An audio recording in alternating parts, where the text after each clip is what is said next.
As promised, Mordecai met with Esther to get the scoop on how she was doing. And let's just say that what she told him he wished was fake news. You were caught sneaking around? Not by anyone important, just one of the dumb advisors. Esther! Mordecai. Esther, you need to mature. You need to pay attention. Grow up. You need to realize there is a time and a place for everything. Do I need to quote Solomon to you again? There's a time to keep and a time to lose. A time to seek, a time to cast away. Time to rend and a time to sow, a time to speak and a time to keep silent. Very good. There is a time and a place to follow the rules. Focus, pay attention. You've got courage. You've got chutzpah. Just know when to use it. Esther, if you become queen, I guarantee you there will be many times you will need to use it. Wow, guys, that conversation was like a brick of gold. Valuable, but heavy. And maybe just in time for Esther, because it's time for the latest and greatest game show, the Akkad for Akkad! Yeah! Right. For the last 4 years, multiple names were taken from all 127 provinces, and we have systematically reduced the candidates down to these 5. And of these 5, one of them will be crowned queen here tonight before your very eyes. Ladies and gentlemen, this is history in the making, and you saw it here first. So let's meet our contestants. Maiden number 1. Her name is Gula. Gula. She is from Babylon, and she enjoys collecting tiny spoons. How do they make them that tiny? Maiden number 2 is Sharmina. Shamina. She is from Assyria, and she hasn't decided what she likes yet. No worries, still plenty of time. Maiden number 3. Her name is Jasmine. Jasmine. She is from Ecbatana, and she will be finding her seat shortly. Please move. Maiden number 4 is Helga. Helga from Cappadocia. She enjoys weightlifting. Maiden number 5, she's from just Persia? That's right, Jean. Right, just Persia. Her name is Esther, and she enjoys staying in shape by dodging the palace guards. Really, Esther? Our fearless leader, King Ahasuerus, has not been privy to any of these introductions. He's been kept out of earshot. But now, let's meet the man who will make one of these ladies his lovely, lovely queen, ruler of all 127 provinces. He is Royal Highness King Ahasuerus!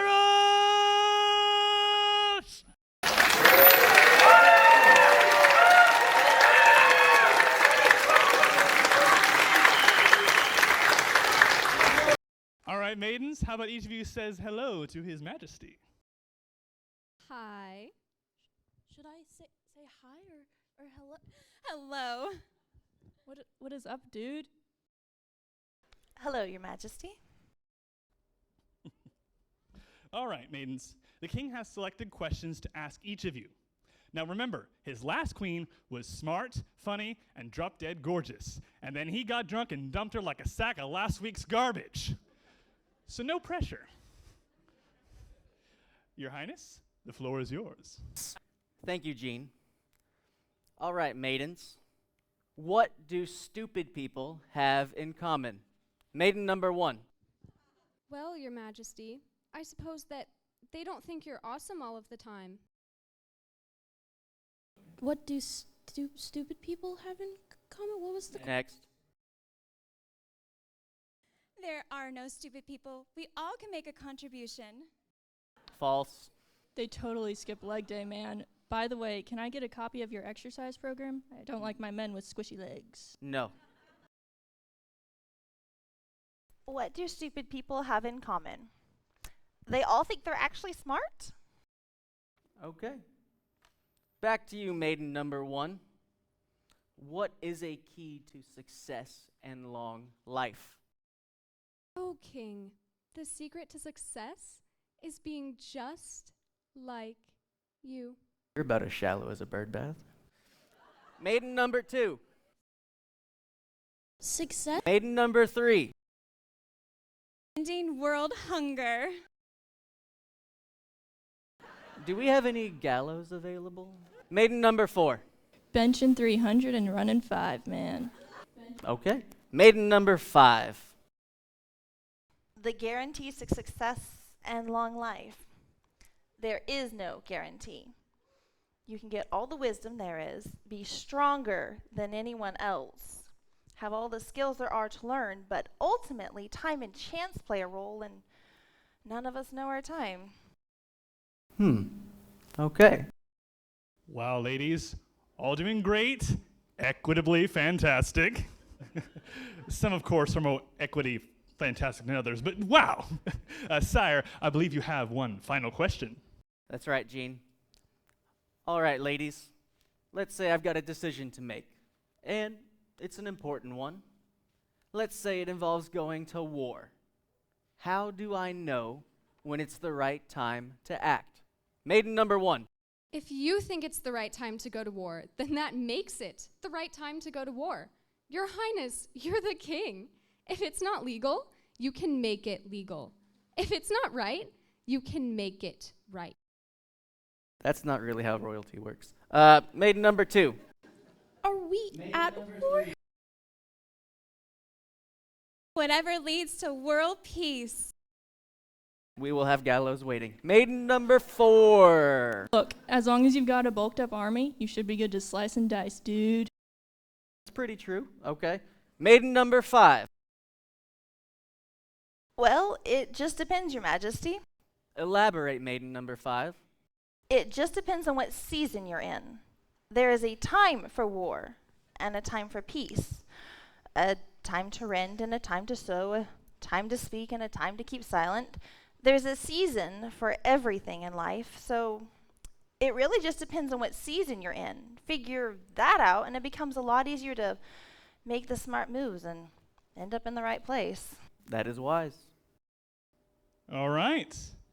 5 lovely maidens, 3 wonderful questions, and they each gave responses. And we'll now give a brief moment to give our king a moment to consider with his top advisors. Play the music.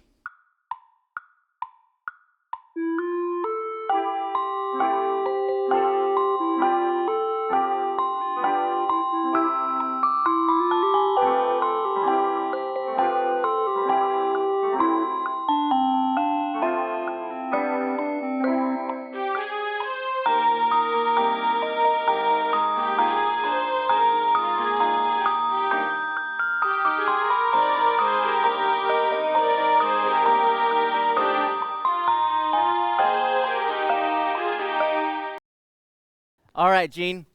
I've made my decision. And it's surprisingly unanimous. Zathar was insisting to the point where it would be insubordination if I didn't, in fact, agree. Gene, I've chosen maiden number 5. Congratulations, maiden number 5! First, Your Highness, let's meet the maidens you did not choose.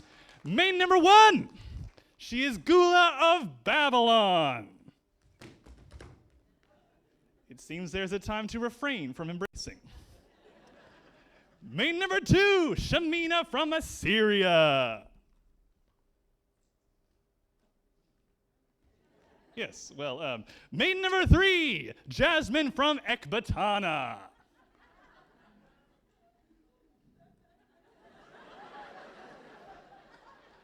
Maiden number 4, Helga from Cappadocia. Ooh. And maiden number 5, Esther from just Persia. No specific province. She must have moved around a lot as a kid, right? Esther likes to stay in shape by dodging the palace guards. How unique.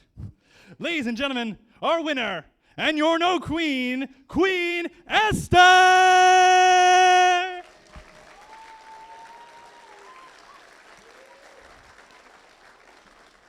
For your wedding, you need something old, something new, something borrowed, and me. In the 7th year and 10th month of the king's reign, he made Esther queen in place of Vashti and threw a banquet in her honor.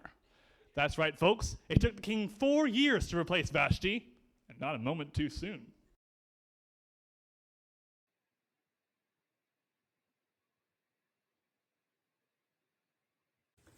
Getting over Vashti wasn't easy for the king and caused many sleepless nights. Side effects of a sleep-deprived king can include taking out on the guards, Bigtan and Teresh. After 4 years of increasing insult, even after they found a new queen, Bigtan and Teresh still held a grudge. My dear, my advisors. Memekan, my chief legal advisor. Harbona, my chief personal advisor. Zathar, my advisor. It's a pleasure. Hey, I know you. Your Majesty. I've seen you too. Hey, I know you. You need not be concerned with these two morons. They're going to be gone soon anyway. As far as you need be concerned, this one is worthless and that one is good for nothing. Now, if you'll direct your attention somewhere less inconsequential, we can continue looking at all the treasures that I've acquired through conquering all the lands in the area. Nothing? Nothing? Unacceptable. Stop it! Chester! Address your case! Address your case! Address your case! Address your Job soon? I guess it'd be different if just suddenly weren't king. We should kill him. Yeah, I'm thinking the same thing. I'm glad we're on the same page. Of course. Who are you talking about? The king. You don't know who we're talking about? You had me at kill him. Yeah, we should kill him. Who are we talking about? He doesn't even get you guys anyways. We should get rid of him. Here's the deal, folks. The king! No joke! We'd be so much better off if we got rid of this dog-faced pony, dementia-ridden idiot. Next time he walks through, let's stab him and whoever's with him. So next time he walks through, you two are going to kill the king. Solid work, guys. Glad we're on the same page. Crazy. We have beautiful gardens. Your Highness, here, it's my almost queen. time for your afternoon meeting. Very well. My queen, I will leave you to enjoy your new garden. Have you all made sure that there will be wine at this meeting? I'm sure Memekan has. Yes, I have.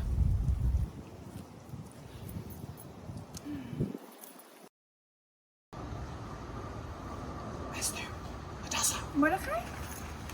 Mordecai! Esther! Oh my gosh! You wouldn't believe what happened. They had this entire thing in front of the whole kingdom, and they were asking all these questions, and like Solomon just kept coming out of mouth, and then the king was like, "Hey!" And I was like, "They put this crown on my head, and I don't know what happened, but it's not Esther, right here." focus! Shh. There's a time to speak and a time to be silent. Bigthan and Teresh. The two guards outside the king's quarters. Oh yeah, the king called them good for nothing and worthless, and I don't think it was meant to be endearing. Well, I'd hope not, because I just spoke with them and they're plotting to kill the king. What? Yes. There's a time to speak and a time to be silent. Now is the time to speak. Go, tell the king, quickly. Esther did inform the king, giving Mordecai the credit. After investigation was made and Mordecai's report was found to be true, the two men were impaled on a very sharp pole. This was all recorded in the history of King Ahasuerus's reign.